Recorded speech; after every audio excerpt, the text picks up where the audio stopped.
Okay, I'm here with Alfred Froeschi, who is from the Amateur Museum, Amateur Funk Museum Verein. That's the Amateur Radio Museum Club in Germany.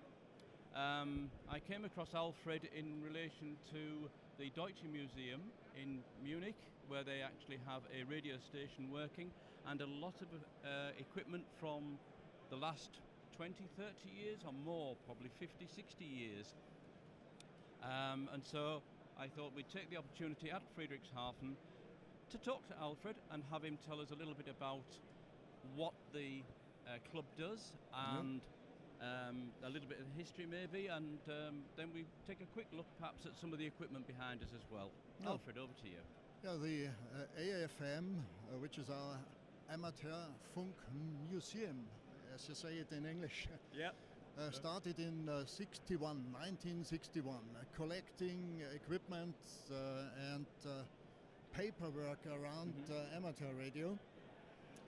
And now we have a little problem, but every year we are here at the ham radio, and a lot of our equipment is in the Deutsches Museum.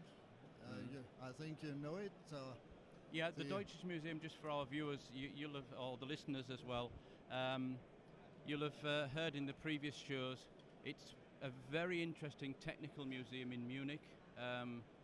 Probably one of the best in Europe, if not one of the best in the world. Always worth a visit. And I think Alfred, you've been very lucky to get an amateur radio display and a radio display in general in there, because everybody wants to be in the Deutsche Museum. Yeah. 25 years ago, Deutsches Museum started an exhibition, Amateurfunk. Okay, amateur radio. Yes, yeah. And there are a lot of things shown for exhibitors and and visitors, and we are talking about amateur radio every day from 11 to 12 o'clock. Yes, this is what you told me before. There actually is a member of the club there operating the station if he has time or she has time, but more importantly talking to the general public, explaining about the history of radio and also amateur radio, of course. And I think that's every single day, 11 till 12, for the last how many years? 25 years now. 25 years, and that's quite a record. So if I had a hat on, it'd be my hats off to this group. They're doing a really good job for amateur radio. And this time, around 40 people, old men and one YL, had to be there every day. Yeah. So you I know you have a shift where you need to go in. So how often are you there? Twice a month. Twice a month, so that's workable. With 40 people, that's good. Our group is about now 15, 16 people. Oh, now only 15, 16? Oh, okay. So I'm guessing that for our German listeners, if you have an interest in old radio and live in Bavaria and want to help with the AFM, how can they contact you, Alfred? Oh, take my email address, Delta Lima 8 Foxtrot Alpha at darc.de. Yeah. Okay, that's an easy one. So just Alfred's call sign at the National Radio Society, darc.de, of course. And for visitors that are coming to Munich and want to come to the Deutsche Museum and want to know a little bit about the setup, I believe there's some pages on the DARC website, but they're in German, or are they in English as well? It's in German. Okay, so you need to use Google Translate for people who want it in English. It gives a reasonable translation. We have no problem to have a meeting at DL0DM with people from anywhere. And DL0DM is the call sign. Special call sign.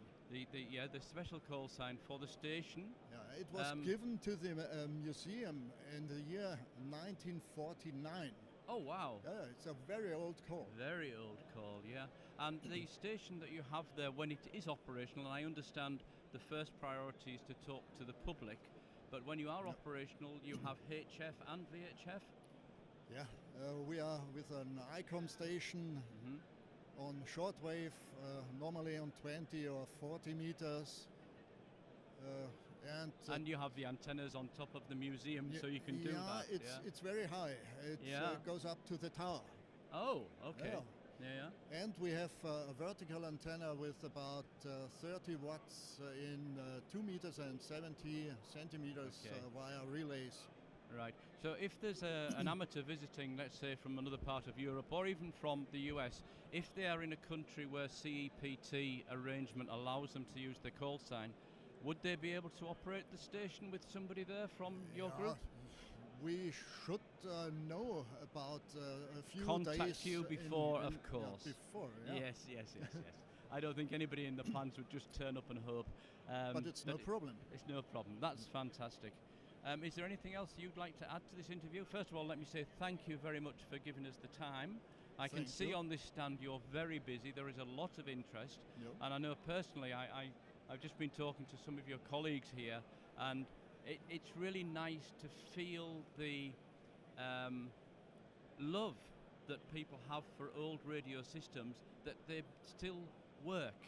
And there's something different about, in my opinion, something different about an older radio with the proper knobs and the dials and everything else and valves, rather than the modern, almost clinical digital radios. But that's my opinion. But seems a lot of other people have a similar opinion. Okay, it's going to SDR and things like that, and everything is smaller and more integrated. Let's have a look to the future. Yeah, but how are you going to fix that when it breaks? Not if, when. Okay, Alfred, thank you very, very much for your time. This has been great. I've enjoyed this. Oh, thank you. 73. Bye-bye. 73.